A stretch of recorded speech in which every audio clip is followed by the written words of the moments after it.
इसलिए महल में रखा क्योंकि उसने संकट के समय भी अपने चरित्र को नहीं छोड़ा। वह निडर, विचारशील और करुणामयी है। फिर राजा ने सभा में एक वाक्य कहा जिसने सभी को चुप करा दिया। किसी का मूल्य धन से नहीं, उसके विचार और कर्म से आंका जाता है।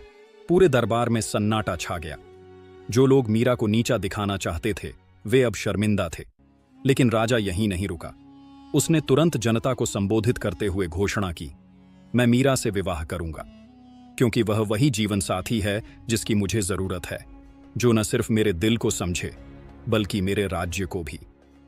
मीरा स्तब्ध थी।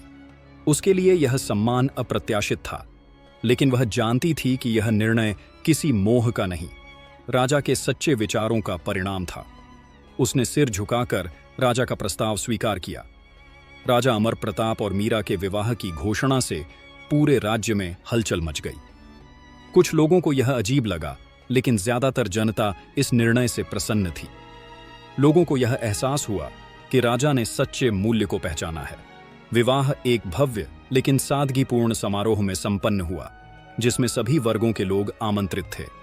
पहली बार महल के द्वार गरीबों, विधवाओं, किसानों और अनाथ बच्चों के लिए खुले थे। मीरा अब रानी मीरा बन चुकी थी, लेकिन उसने अपने स्वभाव में कोई बदलाव नहीं आने दिया। उसने तुरंत महिलाओं की स्थिति सुधारने पर काम शुरू किया। महल के एक भाग को नारी शिक्षा केंद्र में बदल दिया गया, जहां बालिकाओं को पढ़ना लिखना सिखाया जाने लगा।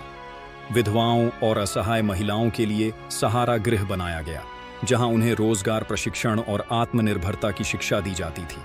अनाथ बच्चों के लिए एक सुंदर आश्रय गृह की स्थापना की गई, जहां उन्हें शिक्षा, भोजन और स्नेहपूर्ण वातावरण मिलता। रानी मीरा स्वयं प्रतिदिन इन जगहों पर जाती, बच्चों से बात करती, महिलाओं की समस्याएं सुनती और अपने हाथों से कढ़ाई बुनाई सिखाती।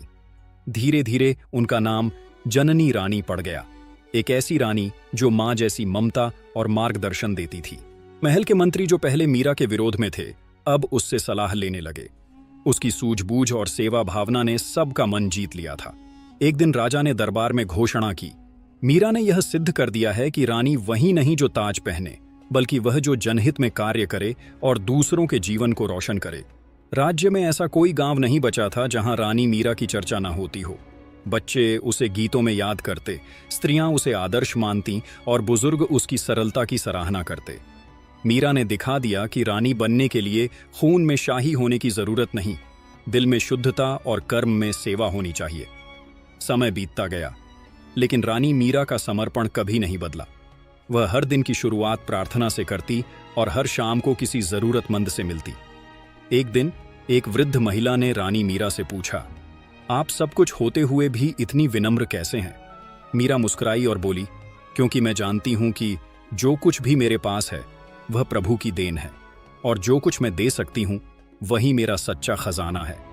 राजा अमर प्रताप अक्सर कहा करते, मैंने तलवारों से युद्ध जीते हैं, लेकिन मीरा ने सेवा से दिल जीते हैं। उनका यह कथन राज्य भर में प्रसिद्ध हो गया। मीरा ने जीवन भर सेवा, शिक्षा और करुणा के मार्ग को नहीं छोड़ा। उसकी कहानियां पीढ़ियों तक सुनाई जाती रहीं। राज्य में जब भी किसी लड़की को मुश्किलों में देखा जाता तो लोग कहते, बन जा मीरा जैसी, सच्ची, निडर और जननी। मूल रूप से यह कहानी हमें यह सिखाती है कि इंसान की कीमत उसके पहनावे, धन या वंश से नहीं, बल्कि उसके विचारों और कर्मों से आंकी जाती है। सच्चा प्रेम समाज के हर बंधन से ऊपर होता है। संघर्ष चाहे जितना भी कठिन क्यों ना हो, अगर इरादा नेक हो तो अंत में विजय सच्चाई और सेवा की ही होती है।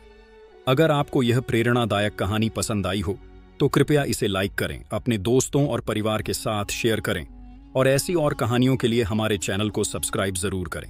आपका समर्थन ही हमारी ताकत है।